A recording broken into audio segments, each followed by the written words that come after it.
प्रलय क्या है और प्रलय में आखिर होता क्या है।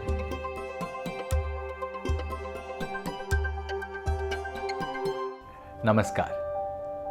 जैसे ही नया साल आता है, कहीं ना कहीं भविष्यवाणी जरूर छपती है कि उस आदमी ने लिखा था कि धरती खत्म हो जाएगी, या उस किताब में सैकड़ों साल पहले धरती का अंत हो जाएगा, वगैरह वगैरह। लेकिन क्या सच में ऐसा होगा?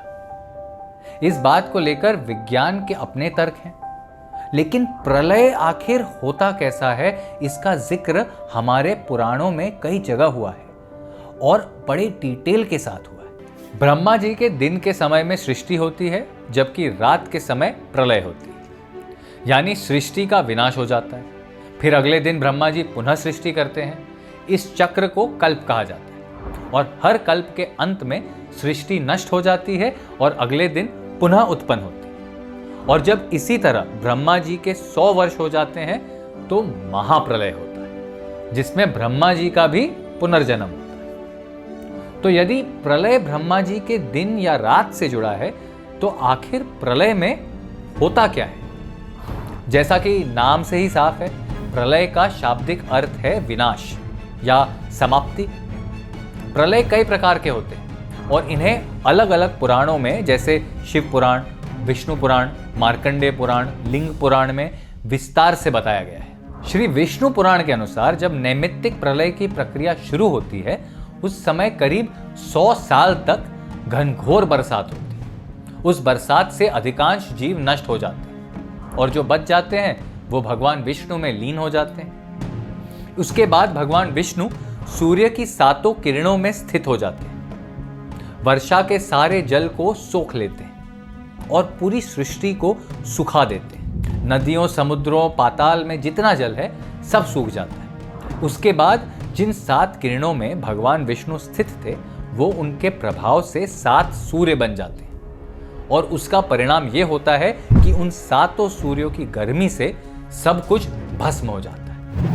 पूरी पृथ्वी कछुए की पीठ की तरह कठोर हो जाती है, चारों तरफ सिर्फ आग ही आग रहती है। उसके बाद विष्णु जी शेषनाग के मुंह से प्रकट होकर नीचे वाले पाताल लोकों को जलाना शुरू करते हैं। उसके बाद वो अग्नि पृथ्वी पहुंचती है, इसमें जो भी बचा है उसे नष्ट कर देती है। उसके बाद स्वर्गलोक जलता है। सारे लोकों को जलाकर नष्ट होने के बाद विष्णु जी के मुंह से जो सांसें निकलती हैं, उनसे बड़े बड़े बादलों का निर्माण होता है। अलग अलग रंग और आकार के बादल, भयानक गरज के साथ पृथ्वी के आकार से भी बड़े बादल फिर बरसना शुरू होते हैं और जो भयंकर अग्नि से सृष्टि जल रही थी उसे शांत कर देते हैं और पूरा जगत, सारे लोग, परलोक सब जल से मग्न हो जाते हैं। ये महामेघ करीब 100 वर्षों तक लगातार बरसते रहते हैं। जब सब कुछ एक महासमुद्र बन जाता है, तो फिर भगवान विष्णु शेषनाग की शैया पर विश्राम करते हैं। उसके बाद जब वो जागते हैं तो एक नई सृष्टि की फिर से रचना करते हैं। प्रलय को सिर्फ हिंदू धर्म ही नहीं, बाकी धर्मों ने भी प्रमुखता से जगह दी। प्रत्येक धर्म के अपने दृष्टिकोण और मान्यताएं हैं कि संसार का अंत कैसे होगा और उसके बाद क्या घटित होगा। हिंदू धर्म में 4 प्रलय माने गए। नित्य प्रलय, यानी हर रोज होने वाला परिवर्तन, जैसे जन्म और मृत्यु। नैमित्तिक प्रलय, ब्रह्मा के एक दिन की समाप्ति पर सृष्टि का संहार। प्राकृत प्रलय, ब्रह्मांड का संपूर्ण विनाश, जब ब्रह्मा की उम्र समाप्त होती। और आत्यंतिक प्रलय, ये व्यक्तिगत आत्मा की मुक्ति का समय होता है, जब जीवात्मा संसार के बंधनों से मुक्त होती है। ईसाई धर्म में प्रलय जजमेंट डे के रूप में माना जाता है। ये दिन उस समय आता है जब यीशु मसीह पुनः पृथ्वी पर आते हैं। इसके बाद सभी मरे हुए पुनर्जीवित होंगे और उनके कर्मों के आधार पर न्याय होगा। अच्छे लोग स्वर्ग में जाएंगे और बुरे लोग नरक में। बाइबल की बुक ऑफ रेवलेशन में इसका वर्णन है। इस्लाम में संसार के अंत को कयामत कहा जाता है। ईसाई धर्म की तरह ये भी वो दिन है जब सभी लोग मरे हुए पुनर्जीवित होंगे और उनके कर्मों के आधार पर उनका न्याय किया जाएगा। अच्छे लोग स्वर्ग जन्नत में जाएंगे और बुरे लोग नरक जहन्नम में जाएंगे। कुरान और हदीस में कई संकेत ऐसे दिए गए हैं। बौद्ध धर्म में भी संसार के अंत का एक विचार है, लेकिन इसे एक पुनर्निर्माण के रूप में देखा जाता है। बौद्ध धर्म के अनुसार सब कुछ नश्वर है और परिवर्तनशील है। यहूदी धर्म में संसार के अंत को यमहादिन कहा जाता है।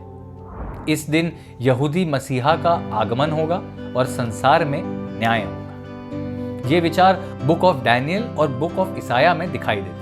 प्राचीन ग्रीक धर्म में संसार के अंत का विचार एपोकलिप्स के रूप में आता है, जो महाविनाश के रूप में जाना जाता है। इस मान्यता में संसार के अंत का मतलब देवताओं और मानवों के बीच अंतिम युद्ध है, जिसके बाद संसार समाप्त हो जाएगा। ये विचार पश्चिमी सभ्यता के कई धर्मों और साहित्य में भी देखा गया है। हर परंपरा ये बताती है कि अंततः सत्य और न्याय की ही जीत होती है। अगर आप तथ्य कथा को अपना प्यार देना चाहते हैं तो हमारे बारे में अपने दोस्तों से चर्चा जरूर कीजिए। उन्हें भी हमारे मंच पे लेके आइए, हमें प्रोत्साहन मिलेगा। इसी उम्मीद के साथ अगले एपिसोड में आपसे फिर मिलेंगे। नमस्कार।